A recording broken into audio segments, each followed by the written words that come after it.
Drama की starting में fan linen को देखते हैं जो ल्यूसी की फ़ोटो को देख रही होती है और ब्लश कर रही होती है। वो ल्यूसी की तारीफ़ करती है और मन ही मन में सोच रही होती है कि ये तो बहुत ही ज़्यादा प्यारा लड़का है और काफ़ी ज़्यादा टैलेंटेड भी है। मैंने तो इसके बारे में ऐसा सोचा भी नहीं था। तभी फैन लिलिन की नज़र पड़ती है कि ल्यूसी एक लड़की के साथ एक कार में है। फैन लिलिन नोटिस करती है कि उस कार के अंदर मिस लिन है। अब वो ये सोचने लगती है कि कहीं मिस लिन ने ल्यूसी को खरीद तो नहीं लिया है अपने साथ काम करने के लिए। वो काफ़ी ज़्यादा सैड हो जाती है और यहाँ पर मिस लिन ल्यूसी के कपड़ों को ठीक कर रही होती है और कह रही होती है कि मेरे बिना तुम कुछ भी नहीं कर सकते, तुम कितने ज़्यादा मैसी लग रहे हो। अगर मैं नहीं होती तो पता नहीं तुम्हारा क्या होता, तुम्हारे कपड़ों को भी मुझे ठीक करना पड़ता है। और आज तुम्हारा बहुत ही स्पेशल दिन है, पता नहीं तुम आगे मेरे बगैर क्या करोगे। इतने में वहाँ पर फैन लिलिन आ जाती है और ल्यूसी पर चिल्लाने लगती है और कहती है कि तुम मेरे साथ काम करते हो ना, फिर मिस लिन के साथ क्या कर रहे हो? क्या इसने तुम्हें ज़्यादा पैसे दिए हैं उनके साथ काम करने के लिए? अगर ऐसी बात है तो मैं तुम्हें उसका डबल पे करूँगी। अभी फ़िलहाल तुम मेरे साथ चलो। फैन लिलिन को इस तरह बिहेव करता देख कर ल्यूसी भी शॉक्ड होता है और कहीं ना कहीं वो भी खुश होता है। जिसके बाद वो कार से उतर जाता है और अपनी मम्मी की तरफ देखकर स्माइल करता है और उसकी मम्मी भी स्माइल करती है। जिसके बाद फैन लिलिन ल्यूसी को कहती है कि अब तुम मेरे साथ चलो, तुमसे कुछ इम्पोर्टेंट बात करनी है। अब नेक्स्ट सीन हमें ऑफिस का दिखाया जाता है जहाँ पर दोनों ही आते हैं और फैन लिलिन ल्यूसी से पूछने लगती है कि तुम तो पहले मुझे ये बताओ कि आखिरकार तुम्हें कितने पैसों की ज़रूरत है? क्या तुम इतने ज़्यादा गरीब हो? पहले तुम मेरे साथ शेफ़ बनने का नाटक करते हो, उसके बाद मिस लिन के साथ काम करने का नाटक करते हो, उसके बाद तुम इस कंपनी के मैनेजर बनने का नाटक करते हो। तुम इतने दिनों से मेरे साथ काम कर रहे हो लेकिन आज तक मैं तुम्हें ठीक से समझ क्यों नहीं पाई भला? क्या तुम कोई सीक्रेट एजेंट हो जिसके बारे में मुझे नहीं पता? जिसके बाद फैन लिलिन ल्यूसी को अलग से साइड पर ले आती है और कहती है कि इधर आओ, मुझे तुमसे कुछ ज़रूरी बात करनी है। तुम मुझे ये बताओ तुम्हें आखिर कितने पैसों की ज़रूरत है? अगर तुम सच में किसी ऐसी प्रॉब्लम में हो तो मैं तुम्हारी हेल्प करने के लिए तैयार हूँ। और फिर भी अगर तुम्हें ये अच्छा नहीं लगता तो जब तुम्हारे पास पैसे होंगे तो तुम मुझे लौटा देना। अब ये सब बातें सुनकर ल्यूसी थोड़ा सा इमोशनल हो जाता है और उसकी आंखों में आंसू आने लगते हैं। ये ल्यूसी के मगरमच्छ के आंसू थे लेकिन फिर भी फैन लिलिन को वो देखकर अच्छा नहीं लगता और वो सोचने लगती है कि कहीं मैंने ल्यूसी को कुछ ज़्यादा ही नहीं बोल दिया जिसके कारण वो रो रहा है। फिर वो ल्यूसी को हग करते हुए कहता है कि तुम टेंशन मत लो, सब कुछ ठीक हो जाएगा और इस तरह बच्चों की तरह रोना बंद करो। मुझे पता है कि तुम्हारी लाइफ में काफ़ी ज़्यादा प्रॉब्लम चल रही होगी लेकिन इस तरह रोने से सॉल्यूशन नहीं निकलेगा, तुम्हें इसके लिए मेहनत करनी पड़ेगी और मुझसे जितना हो सकेगा मैं तुम्हारी हेल्प करने की कोशिश करूँगी, लेकिन तुम्हें भी कोशिश करनी पड़ेगी। जिसके बाद हमें फ्लैशबैक पर दिखाया जाता है कि ल्यूसी जैसे ही सोकर उठता है उसके सामने एक ग्रैंडपा खड़े होते हैं। फिर वो ल्यूसी की तरफ घूमते हुए कहते हैं कि मैं फैन लिलिन का ग्रैंडपा हूँ और मैं चाहता हूँ कि तुम उसके साथ काम करो और उसे अच्छे से समझने की कोशिश करो, क्योंकि तुम लिन फैमिली के एक लौते बेटे हो और मेरी फैन लिलिन भी एक लौती पोती है। तो मैं चाहता हूँ कि उसका रिश्ता एक अच्छे लड़के से हो और मुझे लगता है कि उसके लिए तुम ही सही हो।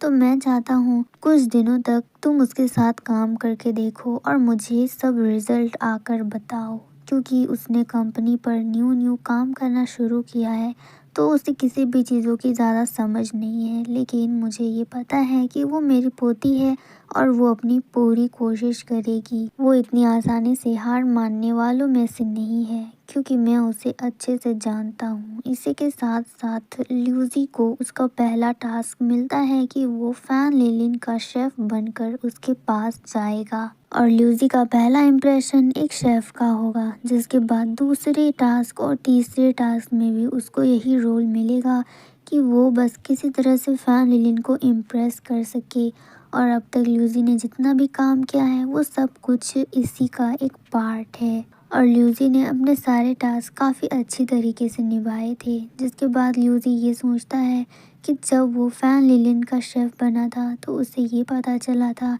कि फैन लिलिन बहुत ही ज़्यादा रूड गर्ल है, लेकिन उसके साथ साथ वो बहुत ही ज़्यादा स्वीट और इनोसेंट भी है। अपने एम्प्लॉयज़ को लेकर वो काफ़ी ज़्यादा काइंड हार्टेड है। जिसके बाद ल्यूजी ये सब बातें फैन लिलिन के ग्रैंडपा को बता देता है और कहता है कि जिस तरह से फैन लिलिन दिखती है वो वैसे बिल्कुल नहीं है, और वो एक वुमेन है तो क्या हुआ, वो एक बिजनेस संभालने के बिल्कुल लायक है। वो अकेले ही सब कुछ हैंडल कर सकती है, क्योंकि इतने दिनों में मैंने उसको देखा है वो अपनी पूरी मेहनत करती है सिर्फ एक प्रमोशन के लिए। और चाहे जो हो, मुझे उस पे पूरा यकीन है कि वो कंपनी को कभी भी नीचे आने नहीं देगी। वो हमेशा उसे संभाल के रखेगी और वो ये सब कुछ अकेले कर सकती है। ये सब बातें ल्यूजी ग्रैंडपा को बता रहे होते हैं, जिस पर ग्रैंडपा को थोड़ा सा रिलीफ फील होता है और वो कहते हैं कि तुमने जितना मुझे बताया है अब मैं खुशी खुशी इस कंपनी से रिटायर हो सकता हूँ, क्योंकि अब मैं फैन लिलिन पर पूरा ट्रस्ट कर सकता हूँ। पहले मुझे बहुत ज़्यादा डर लगता था, क्योंकि हमारे फैन ग्रुप में सिर्फ एक वही लड़की बची है जो इस पूरे ग्रुप को संभाल सकती है। और क्योंकि वो लड़की थी तो मैंने ऐसे उम्मीद नहीं रखा था कि वो ये सब कुछ अकेले संभाल सकेगी, लेकिन तुम्हारी वजह से आज मेरी हिम्मत थोड़ी सी बढ़ी है। जिसके बाद ग्रैंडपा फैन लिलिन की शादी की बात उठाते हैं और कहते हैं क्योंकि फैन लिलिन की अब 25 साल होने वाली है और मुझे उसके लिए एक अच्छा लड़का भी ढूंढना है, और शायद मुझे वो भी मिल चुका है। जिसके बाद लास्ट टाइम ग्रैंडपा जाते जाते ल्यूजी से कहते हैं कि ल्यूजी अब तुम्हारी बारी है, अब मैं तुम्हें अच्छे से जांचूंगा। जिस तरह से तुमने फैन लिलिन को तराशा था अब उसी तरह से मैं तुमको तराशूंगा और अपनी पोती का हाथ तुम्हारे हाथों में दूंगा। तुम बस खुद को थोड़ा सा प्रिपेयर करके रखना। ये बात बोलकर ग्रैंडपा वहाँ से चले जाते हैं और ल्यूजी ये बात सुन के तो बिल्कुल शॉक्ड ही रह जाता है। अब नेक्स्ट दिन हम लोग फैन लिलिन का देखते हैं, जहाँ पर वो फूल को तोड़ रही होती है और कह रही होती है कि शायद मुझे उससे शादी करना चाहिए या फिर नहीं करना चाहिए। यही सब बातें बोल बोल कर वो उस फ्लावर को तोड़ी जा रही होती है। फैन लिलिन ये फ्लावर सिर्फ ल्यूजी के लिए तोड़ रही होती है और फूल तोड़ते तोड़ते वो इस मोमेंट पे आता है जहाँ पर वो फ्लावर भी कह देता है कि तुम्हें शादी कर लेनी चाहिए।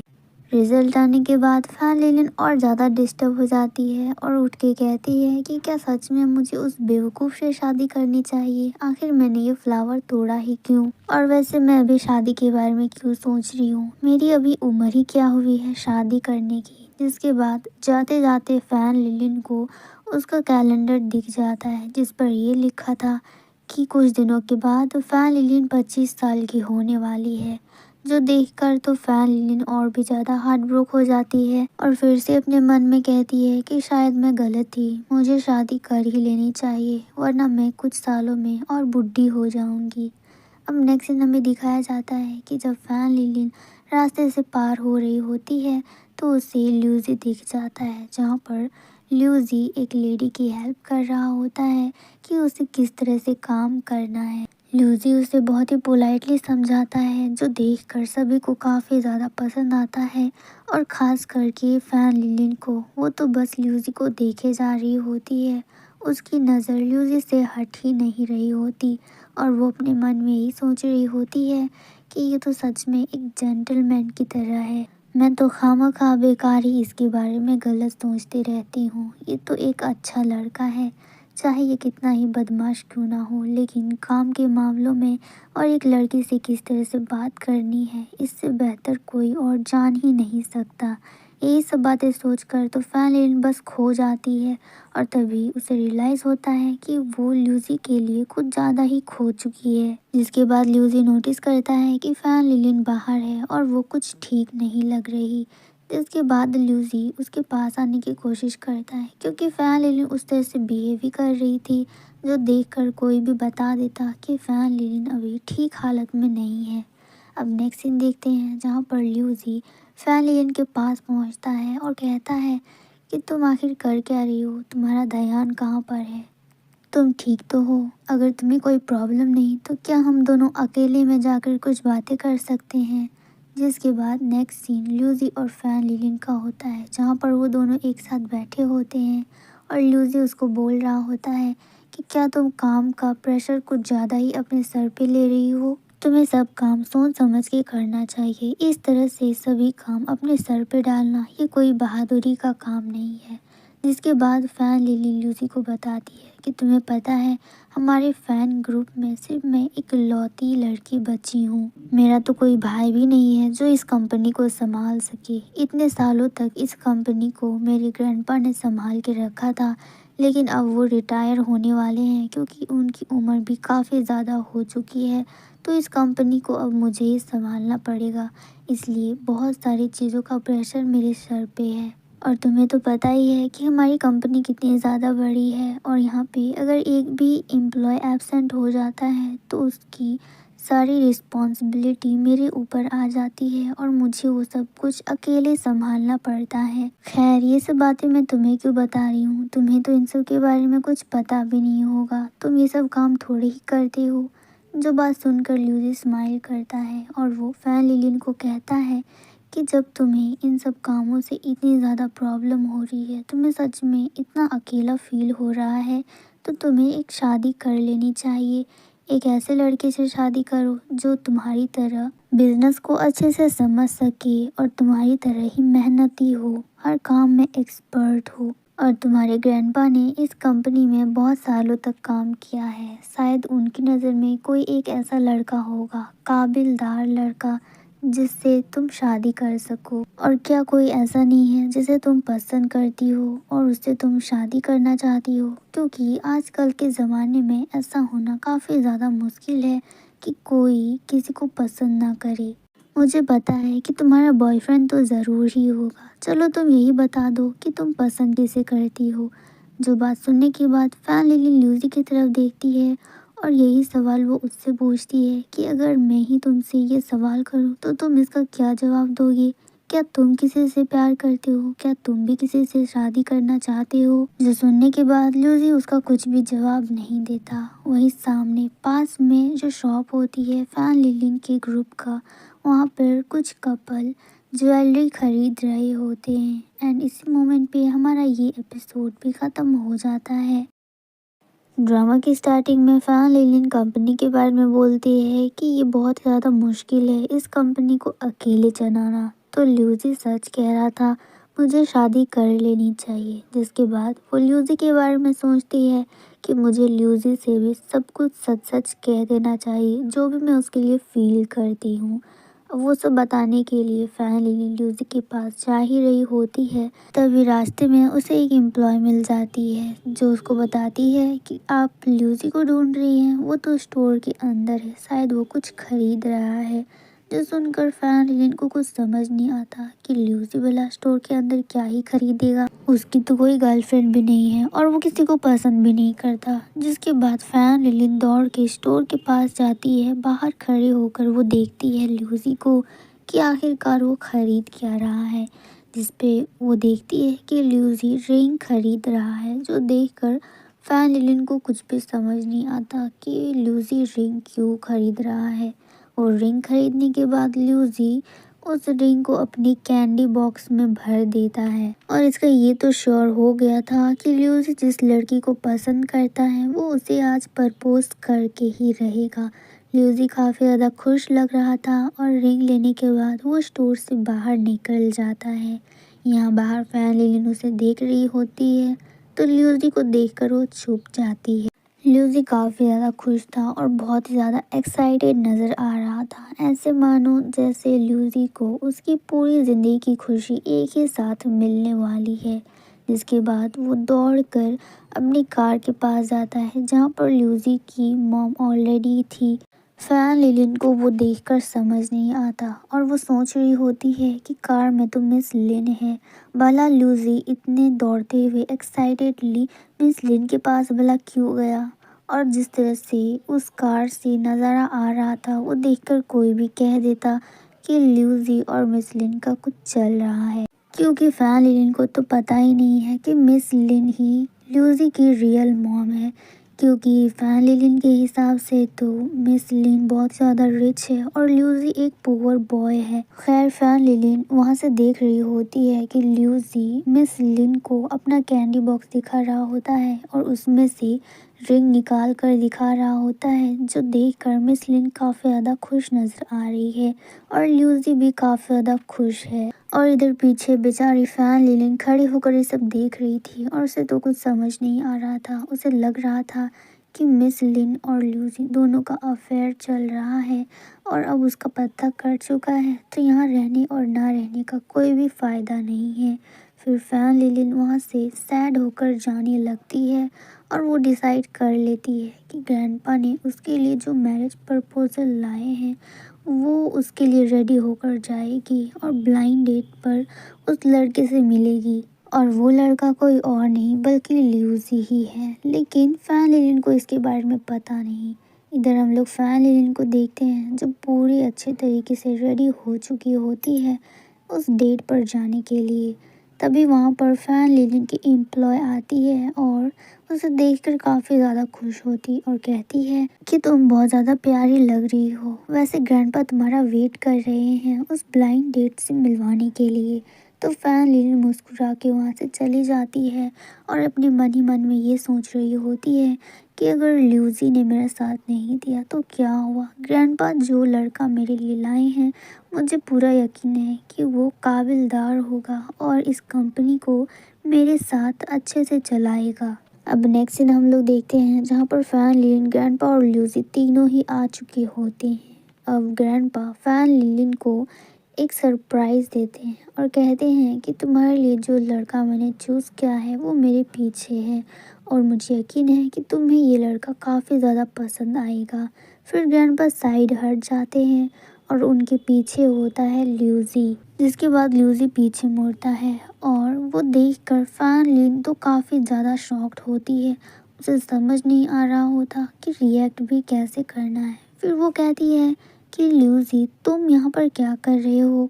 क्या तुम ही वो लड़का हो जिसे मैं ब्लाइंड डेट पे जाने वाली हूँ? और क्या ग्रैंडपा ने मेरे लिए तुम्हें चूज़ किया है? जिसके बाद ल्यूजी कहता है कि तुम बिल्कुल सही कह रही हो, मैं ही वो लड़का हूँ जिसके साथ तुम ब्लाइंड डेट पर जाने वाली हो और जिसकी शादी तुमसे होने वाली है। जो सुनने के बाद फैन लिलिन और भी ज़्यादा शॉक्ड हो जाती है और वो सुनकर फैन लिलिन अपने ग्रैंडपा को एक लुक देती है जहाँ पर उसके ग्रैंडपा उसे विश्वास दिलाते हैं कि हाँ ये वही लड़का है। फैन लिलिन ये देखकर तो और भी ज़्यादा चौंक जाती है। तभी वहाँ पर मिस लिन आती है और वो कहती है कि ये ल्यूजी है मेरा बेटा। जो सुनकर फैन लिलिन की तो होश ही उड़ जाते हैं और कहती है कि नहीं ये नहीं हो सकता, तुम दोनों माँ और बेटे नहीं हो सकते। फैन लिलिन के दिमाग में वो सारी बातें घूम रही होती है जो उसने अपनी आंखों से देखी है। तभी वहाँ पर ल्यूसी आता है, अपना हाथ आगे बढ़ाता है और कहता है कि मेरा नाम ल्यूसी है और तुमसे मिलकर काफ़ी ज़्यादा खुशी हुई। जो सुनकर फैन लिलिन ल्यूसी को एक लुक देती है। फिर वो अपने ग्रैंडपा की तरफ देखती है तो उसके ग्रैंडपा उसे कंफर्ट फील कराते हैं कि तुम इस पर ट्रस्ट कर सकती हो। जिसके बाद फैन लिलिन ल्यूजी के साथ अपना हैंडशेक करती है और इस साइड पर ग्रैंडपा और ल्यूजी की मॉम एक दूसरे से बातें करते हुए कहते हैं कि हमें इन दोनों को अब अकेले छोड़ देना चाहिए। जो बोलकर वो दोनों ही वहाँ से चले जाते हैं। अब वहाँ पर फैन लिलिन और ल्यूजी अकेले होते हैं, जिसके बाद ल्यूजी फैन लिलिन को रिंग दिखाकर कहता है कि मैं वही लड़का हूँ जिसके साथ तुम्हारी शादी होने वाली है और मैं कुछ गलतफहमी को दूर करना चाहता हूँ कि तुम जैसा मेरे बारे में सोच रही हो मैं वैसा नहीं हूँ। मैं एक पुअर बॉय नहीं हूँ बल्कि मैं लिन ग्रुप का एक लौता बेटा हूँ ल्यूजी। और स्टार्टिंग से लेकर अब तक तुम्हें मेरे बारे में जितने भी हिंट मिले हैं वो सब कुछ सच हैं, कोई भी प्लानिंग नहीं किया हुआ है। यानी कि फर्स्ट एपिसोड पर जब मिस्टर ल्यूजी के वाइस प्रेसिडेंट होने का रूमर सब जगह पर फैला था वो भी सच था। और सेकेंड एपिसोड पर मेरी मॉम जिस सेरेमनी के लिए प्रिपेयर कर रही थी उस पर तो मुझे होना ही था, और वो भी इसी का एक पार्ट था ताकि मॉम तुम्हारी ज्वेलरी खरीद सके और इसी बीच हम दोनों के बीच में थोड़ी सी नज़दीकियाँ बढ़ सके। और तीसरे एपिसोड में तुम्हारी कंपनी का ही मैनेजर बना। क्या तुम्हें ये सब कुछ थोड़ा सा अजीब नहीं लगा? और ये सब कुछ प्लानिंग का ही एक पार्ट था जो हमने तुम्हारे ग्रैंडपा और मेरी मॉम ने मिलकर डिसाइड किया था। और ग्रैंडपा ये चाहते थे कि मैं इस रिश्ते के साथ साथ तुम्हारी एबिलिटीज़ भी चेक करूं, जहां पर मुझे ये पता चला कि तुम बिल्कुल इस कंपनी को अकेले संभाल सकती हो।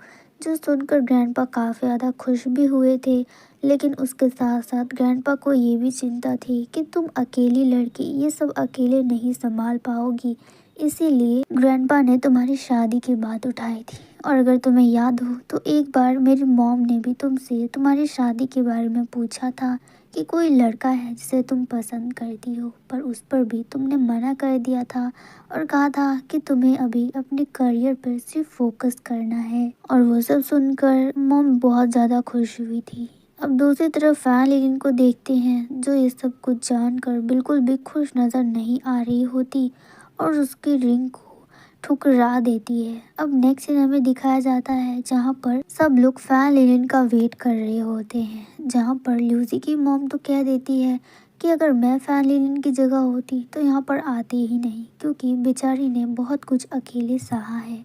सब कुछ उसके पीठ पीछे हुआ और उसे कुछ मालूम भी नहीं। हमें शायद उसे ये सब कुछ बता देना चाहिए था कि हम ये सब उसी के लिए कर रहे हैं, तो उसे थोड़ा अच्छा भी लगता। तभी वहाँ पर फैन लिलिन के ग्रैंडपा आ जाते हैं और वो कहते हैं कि मैं फैन लिलिन को बहुत अच्छे से जानता हूँ, वो हार मानने वालों में से नहीं है और मुझे पूरा यकीन है कि वो आज ज़रूर आएगी, क्योंकि आज उसकी एंगेजमेंट है ल्यूसी के साथ और ये बात अनाउंस भी हो चुकी है। और फैन लिलिन ऐसा बिल्कुल नहीं चाहेगी कि सब कुछ प्लान होकर सब कुछ अचानक से बिखर जाए, तो मुझे पूरा यकीन है कि वो ज़रूर आएगी। इधर दूसरी तरफ हम लोग ल्यूसी को देखते हैं, जिसने अपनी फिंगर क्रॉस कर रखी होती है और उसे भी यही डर लग रहा होता है कि शायद फैन लिलिन आज नहीं आएगी और शायद उसे स्टार्टिंग में ही सब कुछ बता देना चाहिए था। तभी अचानक से दरवाज़ा खुलता है और वहाँ से फैन लिलिन आती है। फैन लिलिन ने रेड कलर का गाउन पहना था और अपनी गोल्ड ज्वेलरी पहनी थी जो काफ़ी ज़्यादा प्यारा लग रहा था। ल्यूसी पीछे मुड़ के देखता है कि फैन लिलिन अब आ चुकी है, तो उसे काफ़ी ज़्यादा खुशी मिलती है।